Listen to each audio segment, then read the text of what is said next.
Thank you, Monica. It is a great pleasure to be here in León in a face-to-face event, although we are keeping distance. Slowly but surely, we are getting there, and we're coming back to life as we knew it before COVID, and we will take the good things that comes out of this pandemic. We hope so. Let me introduce you our panel. As we said before, I was saying that I'm sure that together we have more than 100 years of experience, but I think it's quite a bit more than a century experience around this table. Thank you for being with us. I will start with introducing Antonio Fernández Eker. He is a graduate in information technology by the Polytechnic University in Madrid and a civil servant from 1993, so he can give us a good overview from inside the public organizations. He is part of the Affairs and Digital Transformation, and he has had different jobs at the General Administration of the State between 2016 and 2020. He worked at promoting businesses and supporting SMEs. Currently, he is the Deputy Director General of Talent and Digital Entrepreneurship at the Ministry of Economic Affairs and Digital Transformation. Welcome, Antonio. Thank you for being here with us. I will now introduce you to Félix Muñoz. He is the founder and CEO of Innotec Security, a referent in the sector. Thank you, Félix, for being here. The main largest Spanish company in cybersecurity and a reference in the Hispano-American business. It is actually Innotec Security, so congratulations, Felix. He studied computer engineering and he is certified in cybersecurity, and his whole professional career he devoted to this sector in different fields, so he has a cross-sectional vision which is very interesting, and I'm sure we'll be able to give us some tips on this topic that we will cover today: talent and education in the world of cybersecurity. We also have with us Raúl Sánchez. Welcome, Raúl. He has more than 20 years of experience in business development in technology and cybersecurity. And from 2007, he is the CEO of the Mnemo group, focused on inorganic growth strategy in the company and operational alignment of different areas where they operate, which is basically Latin America. He can also give us a good account and perspective of what's going on outside of the Spanish borders. And finally, we have with us Antonio Cimorra. He's a telecommunications engineer, graduate by the Polytechnic University in Madrid, and from 1988 he joined as a deputy director to the Spanish Agency of Information Technologies, DC. He works in convergence of digital technologies, and this transformed into the AMETIC, where he is currently Director of IT and Digital Agenda. So he can also give us from his experience and from his dealings with the different experiences making up AMETIC, he can give us a good insight into this sector. Well, so now that we have the background and we have highlighted the experience of the members of this panel, I would like to start by asking Felix to go straight to the point. What are the reasons why the cybersecurity education training is not aligned with the needs and demands of the companies? What is your vision?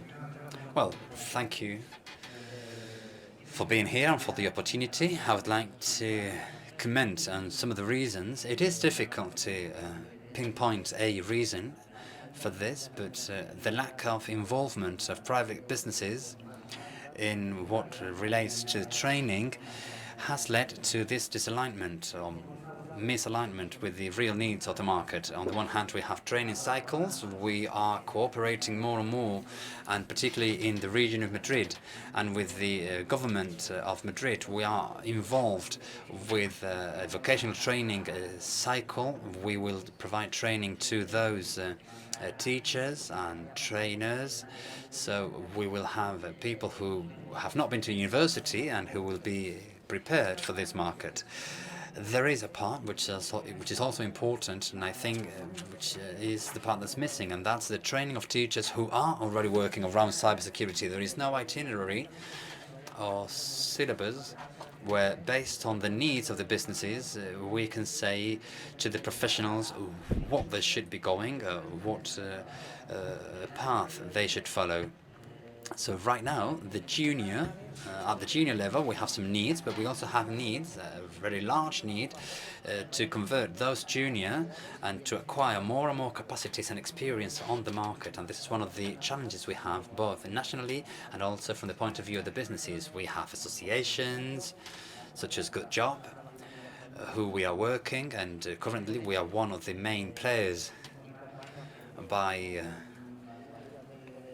incorporating disabled workers, and this is working very nicely because we are providing training which is very much geared towards the needs of the company, and we are also hiring people who have the will to work in cybersecurity and who cannot make it.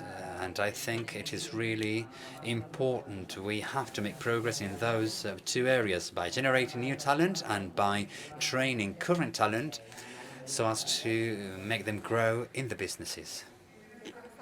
Interesting, Felix. We always talk about creating future professionals. This is one of the main lines of actions that, in order to tackle this challenge we have.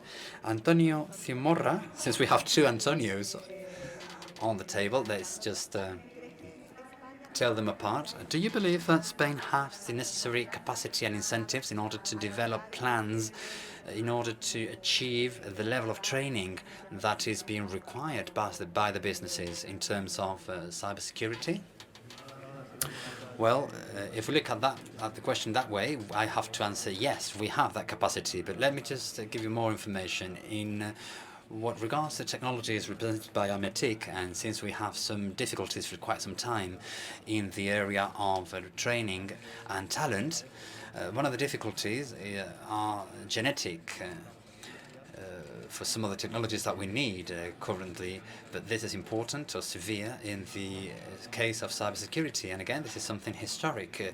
We have been suffering for many years from this situation. Sometimes you talked about the experience that we have accrued, and we see how for quite some time we have been talking about the needs in terms of talents, particularly for cybersecurity. It is true that we have many schemes in place for training.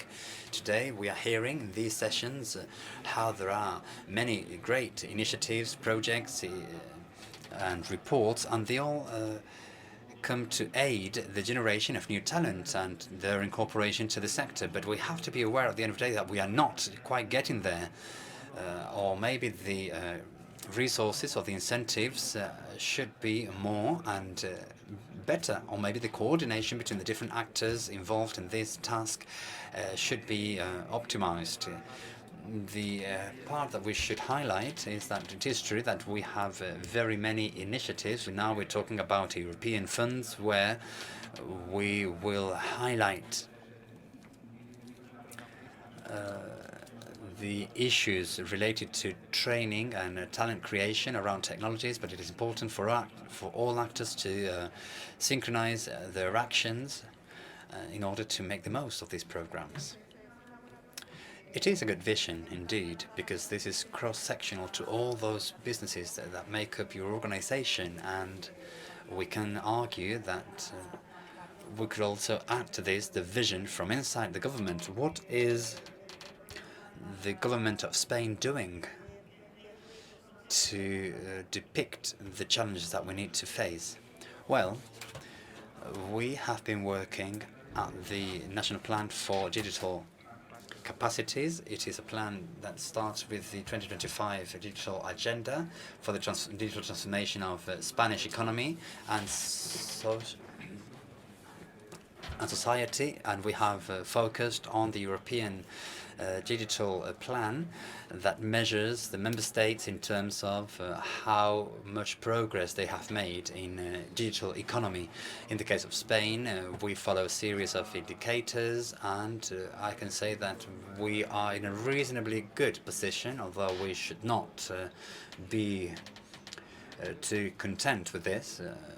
There are many indicators where we are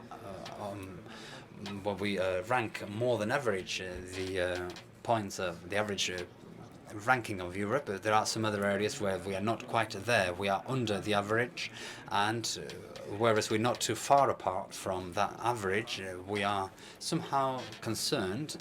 And obviously, digital economy is the basis in order to be able to tackle digital transformation of the economy, of the businesses, of the society. And we identify these challenges. On the one hand, we look at digital citizenship, and we see how in Spain we have certain figures. Around 45% of the Spanish population do not have enough digital competencies. 8% of the active population have never connected to the internet, for instance. Then we also need to try to eliminate all those digital gaps, not only based on the age or socio-economical reasons, but also there is a gender gap, which is important, and we need to tackle this, and we need to try and favor the participation of women in the area of well, the communication and with things related to the digital sector. Obviously, digital transformation of education, of the education system in its widest sense, from early school to primary school to university. This is fundamental. It is necessary here to provide training to the teachers, to the lecturers, and to do this transformation when it comes to delivering the different topics and lectures. And we need to increase the literacy among the people, and an important element for the future careers. We need to continue to work together with the SMEs in offering continuous training to workers and also to the unemployed people in order to improve their employability. This is important, and we need to take into account that apart from the unemployment that we have in Spain, which is remarkable, 40% of the people with no digital competencies are unemployed, and 45%, well, maybe 35% actually, of active population in Spain do not have enough digital competencies. So this is also flagging that where we should be going and heading. On the other part, we have the needs of SMEs.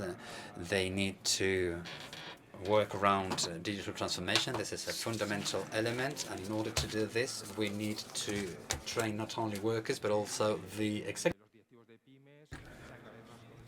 So SMEs directives must be more and more aware of the needs for this digital transformation, not only by creating a website. This is not enough. They also need to sell on the internet. They need to interact on platforms with customers, with providers, digitally. And to that end, we need that training and that company that we do. We have to accompany them. And I can tell you that we are working in the creation of that figure of digital transformation agents. And finally, the most specialized part, as my colleagues mentioned before, it is indeed necessary to have CIT specialists with more specialized and advanced competencies. It is important to take into account continuous training throughout the people's career, and in many companies there are many companies who still don't have training programs in place for their workers, and this is the summary. of the challenges that we have in front of us. Yes, very many challenges indeed, and for some of them, I think it will require a whole generation to overcome these. Raúl, I would like to know specifically, since you are a CEO of a company that works on cybersecurity services, do you have specific plans to develop and to do some reskilling and to be up to date and in the avant-garde of these new technologies that come up in order to defend ourselves from cyber crimes and criminals?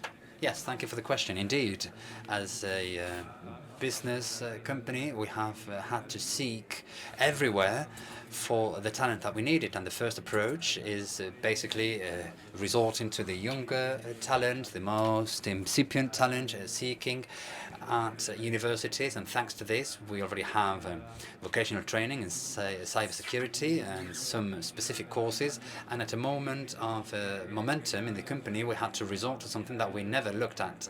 That was the talent within the business, the professionals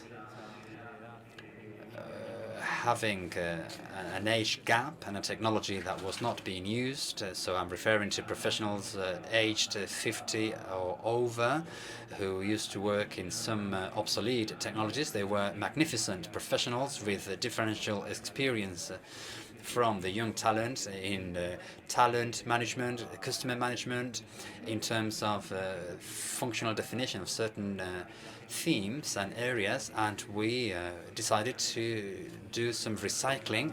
Back then, almost 55% of our staff was made up by this sort of professionals. So we launched a project and we joined a master's program together with a university, University Rey Juan Carlos in Madrid, with a program with more than 45 people immersed in a master's program, a 2-year master's program. The closing ceremony will be this Friday. And I have to be honest, we were quite weary about this program at the beginning because this was something totally different. At the end of the day, people have welcomed this in such a way that we are now ready to do it again. People gave and devoted some time out of their personal lives. They made a great effort to train themselves in a very current technology, and to our surprise, we had a very low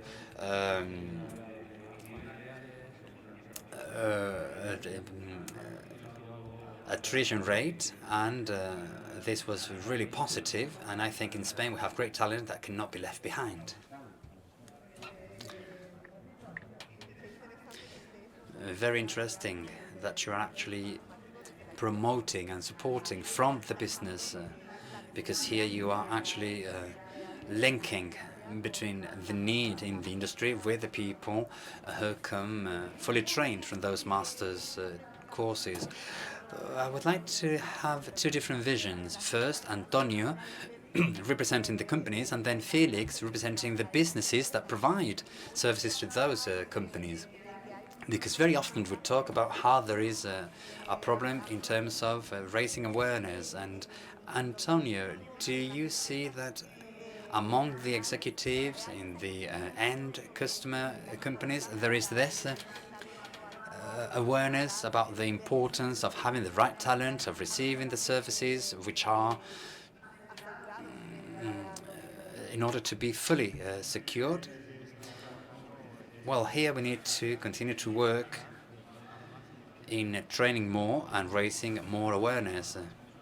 We, from AMETIC, we are the organization that brings together the companies that provide the services in cybersecurity, and we identify the needs of the industry and the proposals available.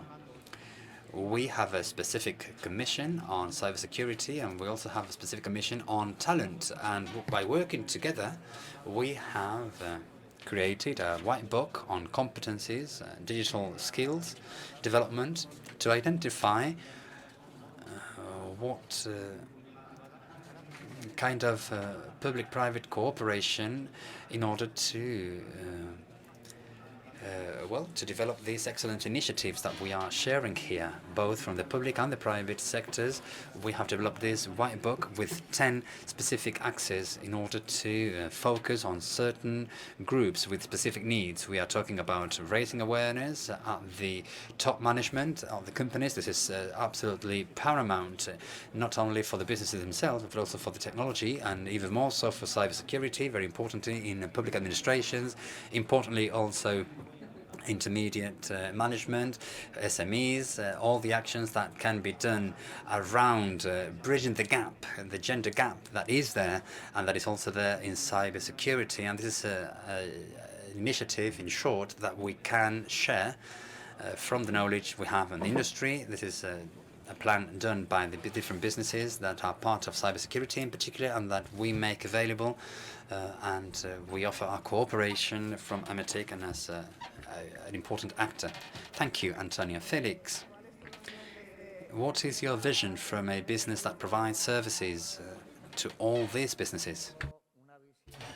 Well, I have a biased vision. On the one side, the market is making a lot of progress in terms of making boards very aware. They are concerned about cybersecurity. I have many meetings with the CEO. You don't usually talk to the CEO, you normally talk to the CISO, and they ask open questions, and you see that they know more. And this has to do with the amount of security incidents, and this trend is increasing, and they have learned. But there is also another topic that I would like to raise. If we want to become a superpower in terms of cybersecurity, we need to change the way we employ people. We are selling capabilities, but we cannot think that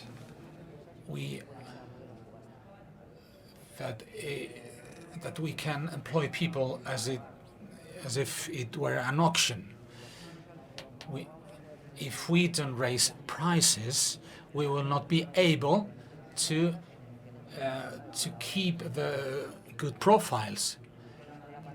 And with the pandemic and working from home, it doesn't matter where the professional is. Foreign companies know that that professionals are very good here, and they're trying to employ the best professionals that we have. So we need to be able to value the potential that we have here, and we will not be able to do what we want to do to become a superpower in terms of cybersecurity. I think we have the resources, but there is still a lot of work to do. Yes, that is a very important challenge. Yes, it is very well known in the industry. It is vital to keep the talent, but when you talk to companies, you realize that they are not paying enough to avoid people from going abroad. That's one of the challenges in cybersecurity. And along the same lines, probably Raúl has something to say. Raúl, how do you see the fact that talent coming from different groups should be represented? You have already provided some details before. I can only subscribe Félix's opinion. Yes, because we should aspire to be a country that imports talent and not exports talent. So we need to do it. All the companies that provide cybersecurity services have seen the value of being able to work in multiple disciplines. We need to include people with journalistic or psychological skills, also economists, people that have studied business administration. So we need to integrate other groups apart from the technological group. That's at least what we see. In terms of other groups, I think initiatives such as the one coming from INCIBE, Good Job, or the hackathons, we are having success in making this industry attractive. It is a chaotic industry. The demand is overwhelming, but I think we're doing well. We have opened the vocational training to cybersecurity with shorter study cycles because we have to try to reduce the duration of the cycles. And everything's going very fast. The ecosystem is changing, and we need to build up an educational offer that is shorter so that they can be employable. Yeah, so many challenges ahead of us. But what's important is that we are on the right path. That's why, Antonio, I would like to listen what you have to say in terms of what the government of Spain is doing and how we, as individuals and companies, we can support that change. Well, we are talking about the European funds a lot. We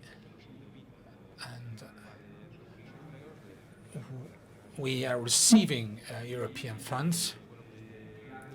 This plan is made up of 30 components that articulate 30 policies. And here, this component, number 19, is organized around 343 million euros. There is one part that is addressing cross-sectional activities addressed to the general population, trying to raise awareness among the population. There is another share that is related to the digital transformation education. We are trying to train more than 17,000 teachers on cybersecurity and digital competences. And there is also a part that goes to employability and unemployment, and this should be a transformational agent. And this goes hand in hand with a plan of digitalization. So the government is going to use at least 3,000 million euros in digitalized SMEs, and also specialists on IT, more advanced profiles. We're going to invest funds on cybersecurity and artificial intelligence. 40 million euros are going to be spent on that. Great. I think that out of the different visions, with the different visions that we have given us, we have provided an overview of the challenges, and we need to promote vocations. And one of the conclusions that we have to draw is that each one of us needs to be a communicator of need to spread the opportunities that exist in this sector. This has to reach society so that everyone sees that this is a path that anyone, men, women, people who want to recycle their career. Cybersecurity is a space for all. It is an inclusive space, and that is what we are working for. And this is what we need to keep encouraging in NICE. Thanks very much, everyone. Thank you.